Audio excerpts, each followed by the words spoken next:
one of the hardest pieces of growth is knowing, awareness, that most of the people you grew with are not going to be there in the end. I've known that since the beginning. That's not a new thing for me. Awareness and the pain that comes with it. Yeah, it's painful, but when you look at it and you use that pain to transform yourself, you will start to earn magnificent things. Next Level Nation, welcome back to another episode of Next Level University, where we help you level up your life, your love, your health, and your wealth. We hope you enjoyed our latest episode number 1439. Adding one word to this question changes everything. That word is how. Today, for episode number 1440, the pain that comes with new awareness. Alan told me I should tell this story, and I said I will do it for the cause, because if it helps the audience, if it helps the NLU family, it is all worth it. Believe it or not, I wasn't always as charming as I am today and good with the ladies, aka one lady, my wife. When I was younger, I had no idea. And when I say younger, I mean, I don't know, 18 to 22. I really had no idea what I was doing with the ladies. And I got ghosted, and I got nexted, and I got stood up many, many, many, many times.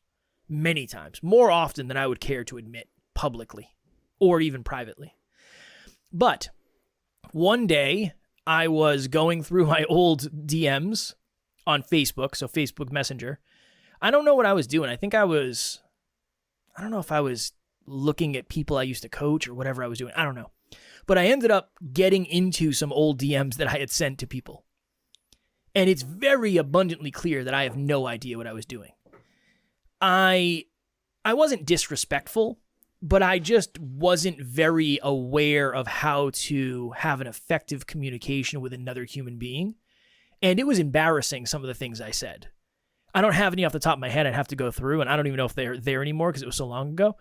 But it was just bad. It was the awareness that I have today as a speaker and as a man and as an individual.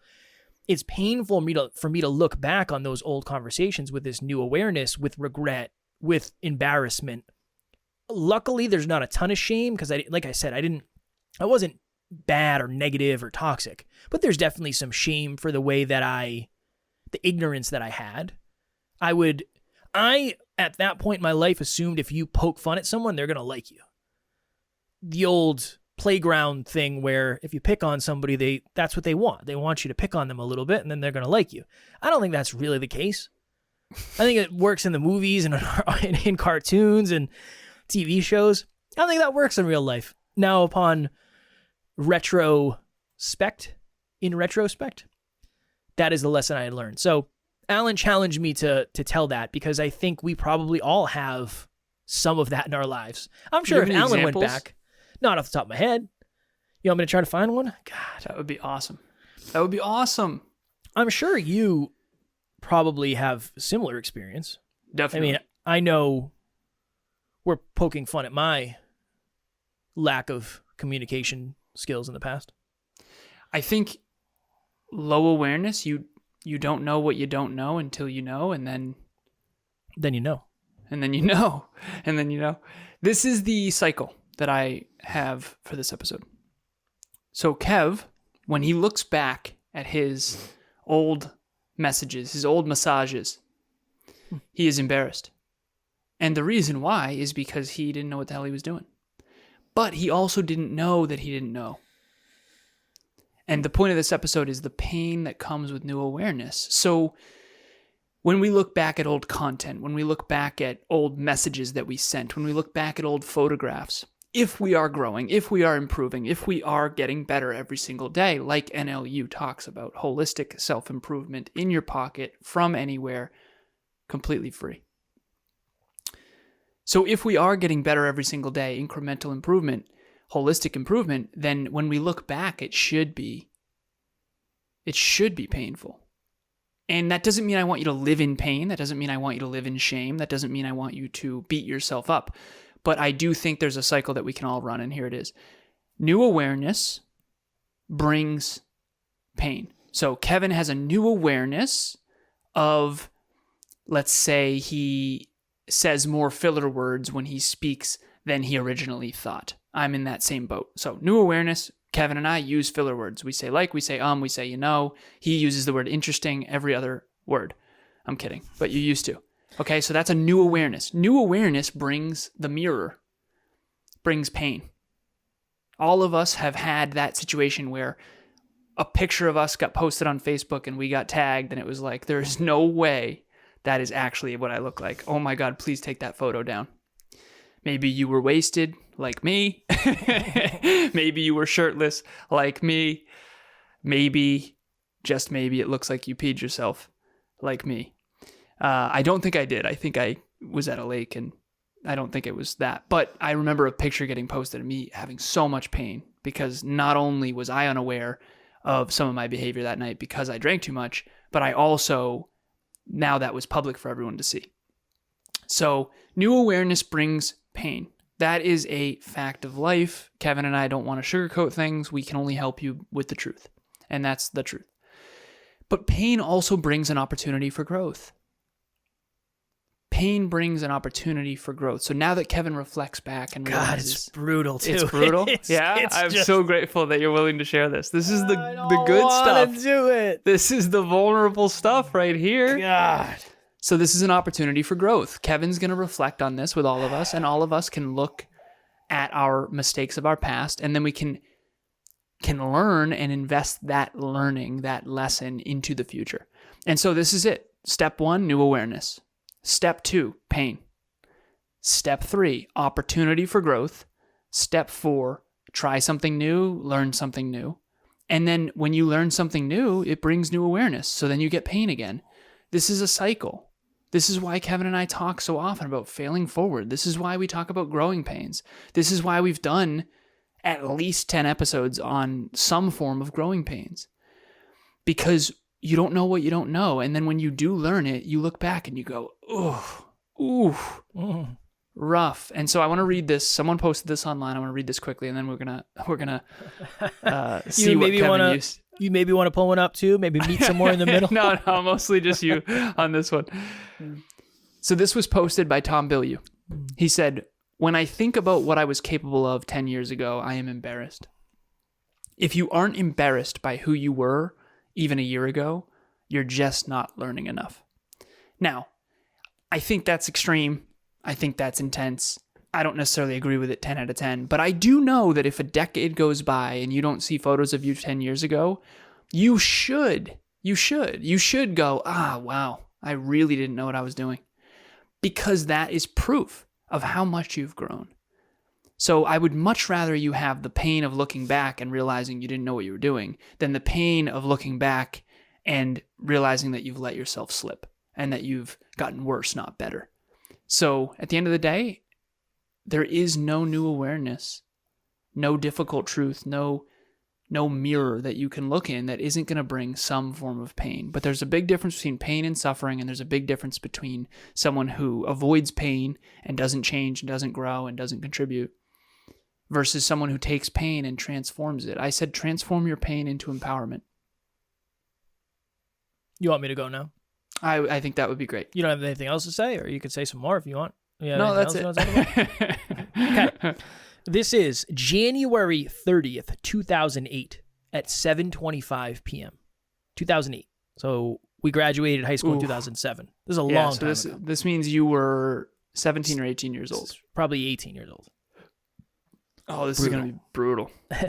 This was my first Facebook message to this young lady, who I don't even know how I knew. What up, man? One day we'll have to see who knows how to work out better. I don't even know what I was saying, huh? Give me an IM sometime or something. I know you're busy. YOUR. Haha. Bye-bye. Exclamation. All caps. Bye-bye. She actually answered me, believe it or not. She said, haha. Well, I'd do that if I had your screen name and I got money on myself. Then she gave me your screen name. And then... I mean, it's honestly, all things considered, the conversation went pretty well. But looking back on the way that "what up, man" and I spelled your wrong, Y-O-U-R. That's like a cardinal sin when you're talking to anybody. It's not that this is particularly embarrassing, but it's very easy to see the lack of awareness I had at that time. What can we learn from this? One of my favorite questions in the whole world. How many times have I asked you that? Oh, so often. What can we learn from this? Besides that you were a dingo. I was a bit of a dingo. I'm just I was kidding. kind. I was very Of kind. course. I thought Kev, I'm literally joking. I know. You're an 18-year-old kid. What are you going to do? You know? I would like to think I still had high standards for the way I treated others. That's always been a goal. Probably not as much of a goal as it is today, but it always has been a goal.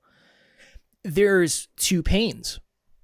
The pain of looking back and saying, damn, I am exactly the same as I was when I graduated high school. Or looking at it and say, damn, I had no idea what I was doing. I was so unaware. I'm sure I was arrogant. But I've grown a lot and I'm a different version, and that's probably the reason it's so painful. Imagine trying to fit into old shoes or old shorts, or imagine trying to fit into an old version of yourself that you're not anymore. It's going to be painful. And you're going to look back and recognize the difference between who you are today and who you used to be. So I think that's a really good frame for this. But here's the other thing too. The awareness of how well I want to treat Taryn is a responsibility. The awareness of how I know I'm capable of treating her incredibly well, that's a responsibility now. Awareness is an opportunity and a responsibility. And that's another potential downside of it. I had a moment when we were in Vermont where when we went up, her uncle and two of her aunts were there. And they ended up leaving the day after we get up there. And we're out in the middle of the woods. Very out in the middle of the woods. Really. And I had a moment where it was very humbling to have the level of awareness that if something happened, we'd be in trouble. Like, we're out in the middle of nowhere. Mm-hmm. And I want to make sure I stay on my toes here. And we're in a safe place. And again, there's nobody around. We don't really have neighbors. But just that, the awareness of if something went wrong, I would really want to figure out how to make it as safe as possible, as quickly as humanly possible. That's a heavy responsibility. Now, I'm not saying Taryn can't take care of herself, but that's just my mindset in that. So that was my other thought with this episode is when you know the answer to something, it's very, very challenging not to do it.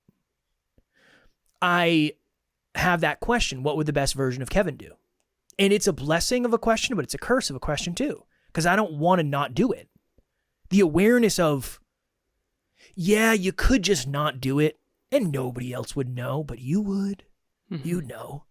That's what matters most anyway. So awareness is an opportunity, which is amazing, but it is also it's a responsibility that I don't know if people talk about very often. And I don't ever want to paint the picture of growth as it's always amazing, sunshine and rainbows, because transparently, there are obviously many challenges that come with it. This is an opportunity that I want to try to make something land in a new way that I don't know if I've ever gotten to land this powerfully. Because you've heard me say things, Kev, like, yeah, people growing up wanted to support me, but they weren't capable of it. Mm-hmm. Think about the version of you that sent that message. That version of you wasn't capable of being the husband to Taryn. Do you know what I mean? I wonder sometimes if people, if, and I don't mean this in any sort of negative way, but people say things like, well, I was supportive. I believed in you, all this stuff. No, you didn't. Because you weren't capable of it. You weren't aware enough to actually support me. And I want that to really land. Because, and let me make it land in a way that's useful for everyone, including me.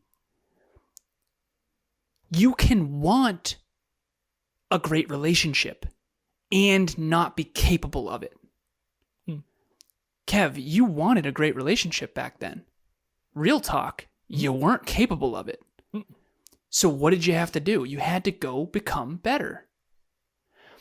I think that I do believe that a lot of people want things that they are not yet capable of. And I'm guilty of that too. But I think it takes real humility to say, I don't deserve a great relationship yet because I haven't become a great man yet.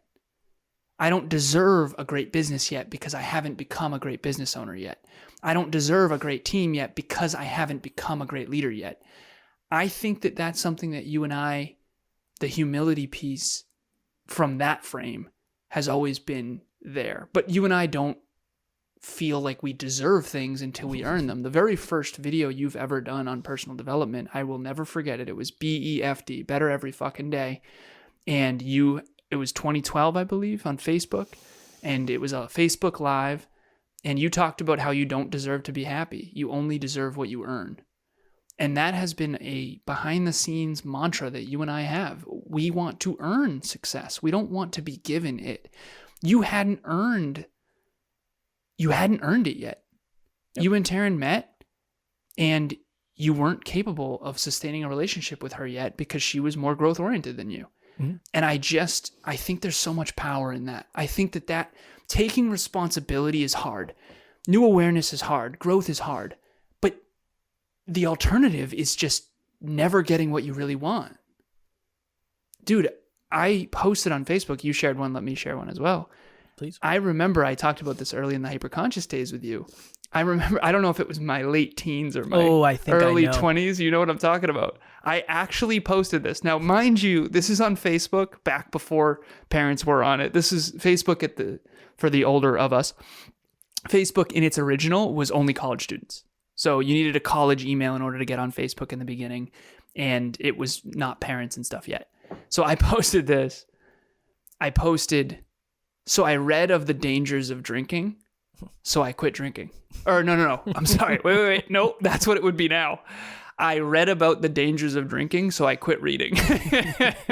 And yeah, while that's funny, the fact that I posted that was just, funny, but also really ignorant. Because I didn't read a lot of personal development books back then. I didn't read any personal development books back then. Yeah, I was an achiever. Yeah, I tried to be a good person.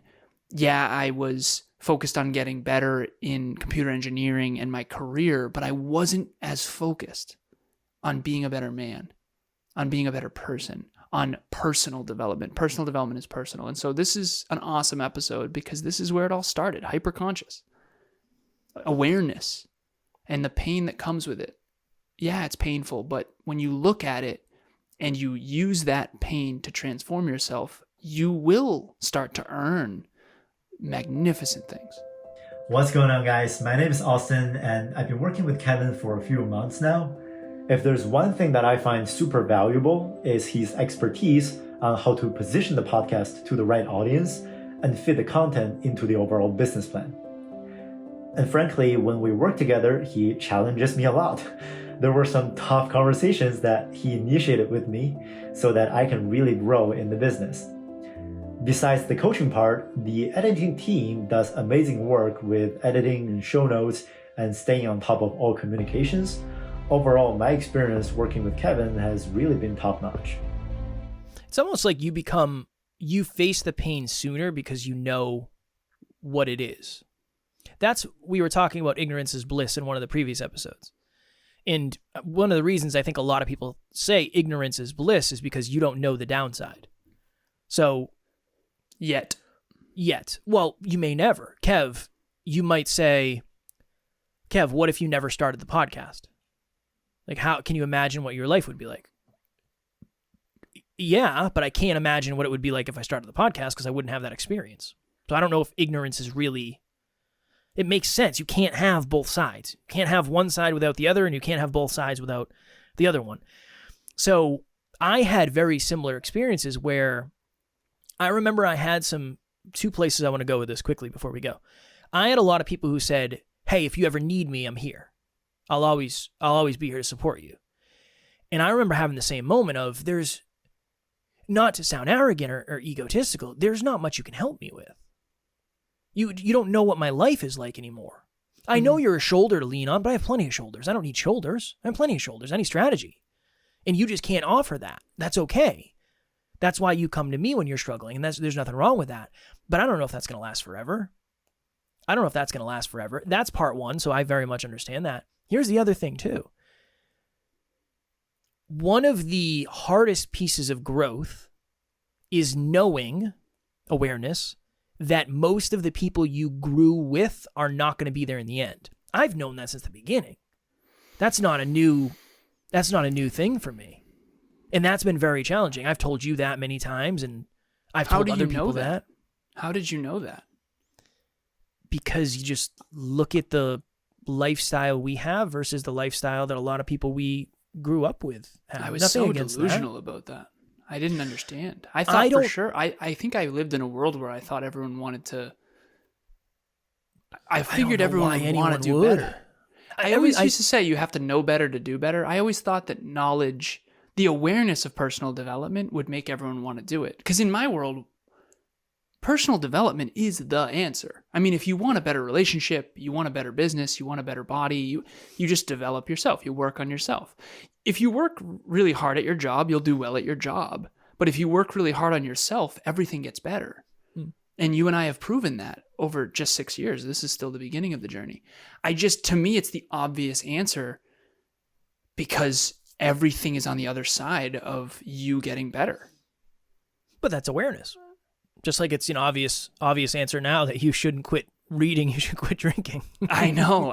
And that's the thing. It's how did I not? But the difference is I don't feel like I was ever exposed to personal development before.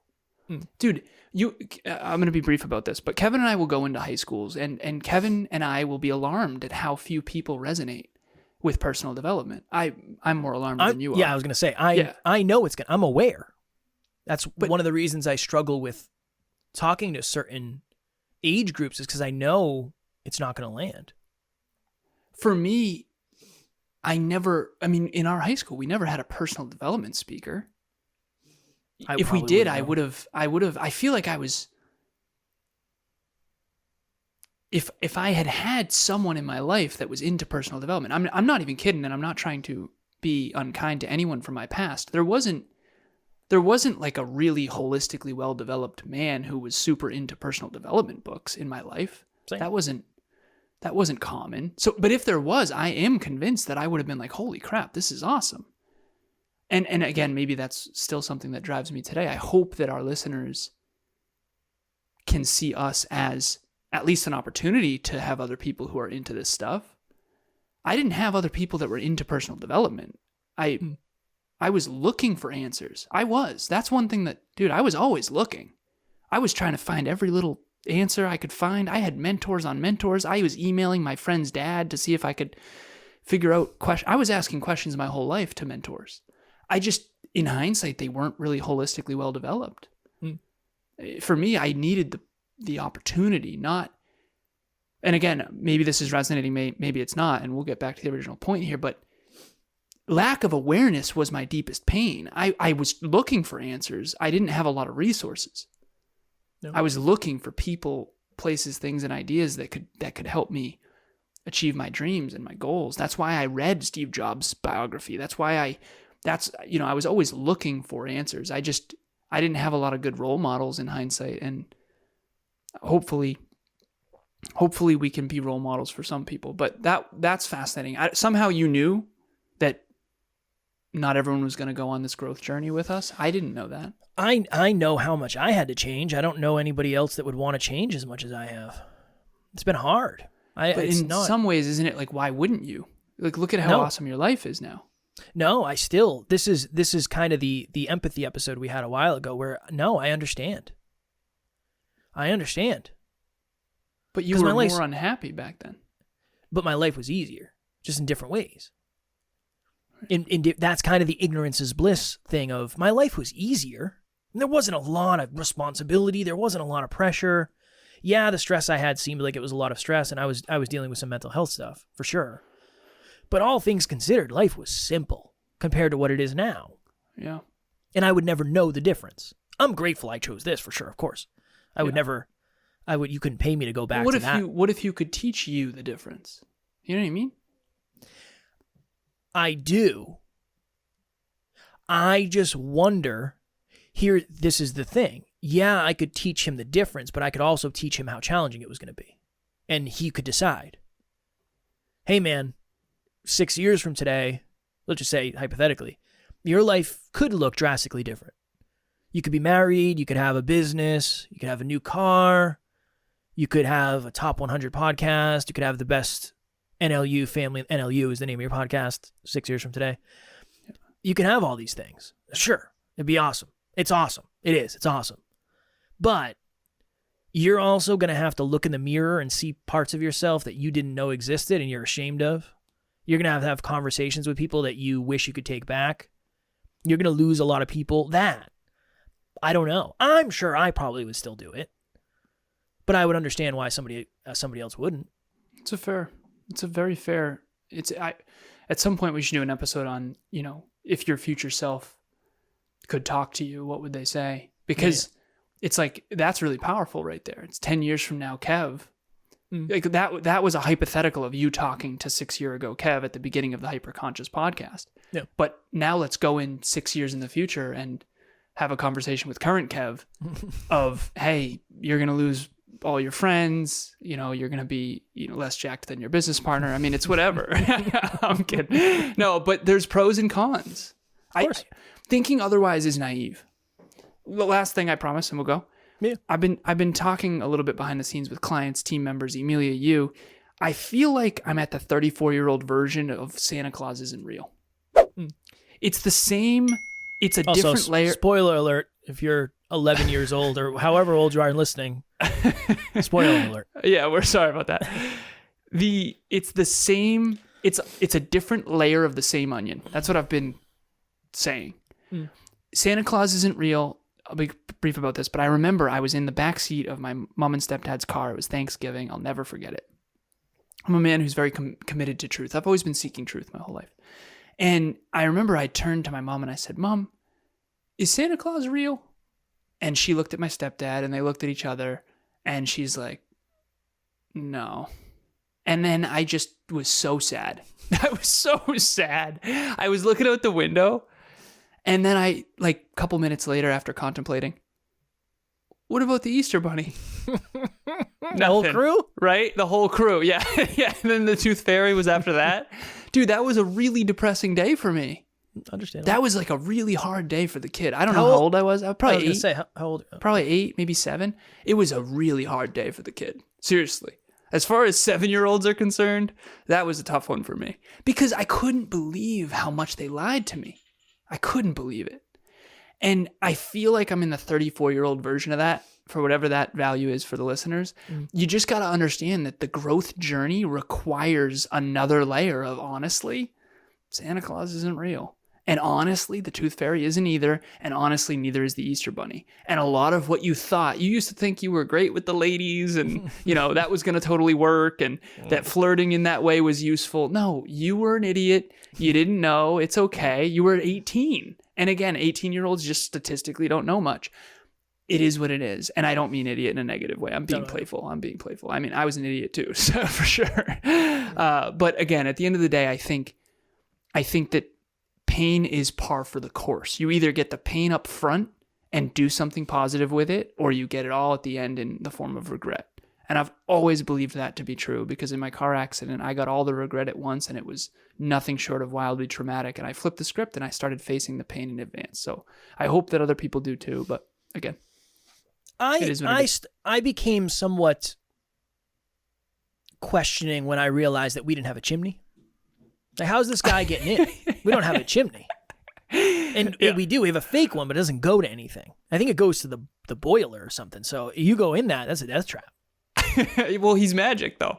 Well, why couldn't you just say that? Did you have the carrots get eaten and the cookies get eaten, half eaten? We're feeding horses? The reindeer, man. No, you gotta we don't feed leave the any reindeer, carrots. son. They're not going to come in the house. Okay. Lives in an apartment, son. There's no room for the reindeer in here.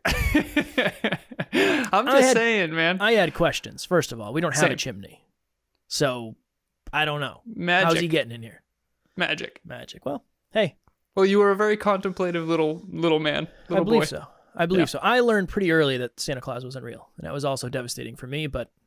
I went and told some of my friends, and my mom got calls. Yeah, no, because I understandably. convinced them. I was very persuasive. Why didn't you just let him live? You had to share the burden.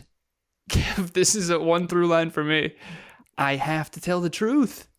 When I find out a truth, I share it with everybody. Liar. Not. I don't share other people's truths. That's why I always say I'm going to keep this anonymous. And I want that to be clear. Kev's like, you don't have to say that. It's like, I kind of do. Not every time is what I said. You don't have to say it every time. Yeah. I've gotten any truth that I've shared on this show, I've gotten permission in advance to share. But at the end of the day, I'm committed to every truth I can possibly find. Maybe it's the scientist in me. I don't know. Well, the truth is, I need your next level nugget so we can get out of here. Okay. My next level nugget is growing pains are the only way you can grow, just like you can't build strong muscles without painful workouts. And the pain of new awareness is going to come one way or another. I just hope it comes up front in a way that you can be proactive versus all at once in the form of regret. Mine would be something we've talked about in the past. There will be a pain that comes from contrast. It's either going to be, wow, I was way better back then, or wow, I've come a long way. Hopefully it can be the second one. Wow, I've really come a long way since then, physically, mentally, emotionally, spiritually. There's going to be some secondhand embarrassment with some things that we've done or said or thought in the past. The goal is to close the gap on those now. That would be my next level nugget. It's a great episode. I mean, I enjoyed this one very days. much. I enjoyed this one very much. I didn't enjoy sharing that, but that wasn't really, all things considered, wasn't the most embarrassing message I'm sure I've sent. I'm sure it's not. It's a fine line. So, but yeah, I appreciate the challenge. Of course, man. For the next episode. Thank you for sharing things. Of course. For the next episode, instead of Alan's camera, we're going to have a picture of him in his underwear up the whole time he's talking. Depends on what year. I wouldn't be embarrassed. That's true. You know. Next Level Nation, if you want to see not pictures of us in our underwear, because Alan doesn't post those anymore. He used to, and I did too back in the day. Please follow us on social media. My handle on Instagram is @NeverQuitKid. Alan's is @ALazaros88, ALAZAROS88. And Kevin Palmieri, Alan Lazaros on Facebook. We're always there. We post random content. We're very active on social media. So if you ever have any questions or anything, you want to let us know what you enjoyed about an episode, you want to let us know what you didn't enjoy, hopefully it's more of the first one, send us a message. So we have failed forward for 1,440 episodes of what was the Hyperconscious podcast and now has become Next Level University. And we've gained so many new awarenesses through so many painful moments.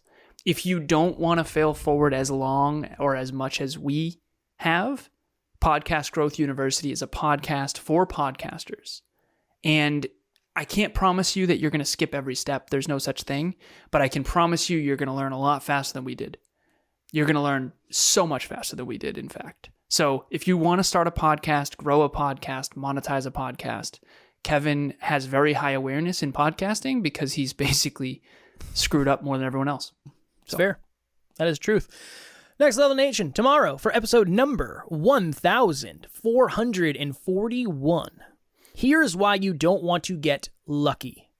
I've heard many people say they're unlucky or they want to be luckier, and I have some thoughts from a story with one of my clients. And I thought it would be a very powerful episode to do, so we'll do that tomorrow. As always, we love you. We appreciate you. Grateful for each and every one of you. And at NLU, we do not have fans. We have family. We will talk to you all tomorrow. Keep going through the growing pains. Next Level Nation.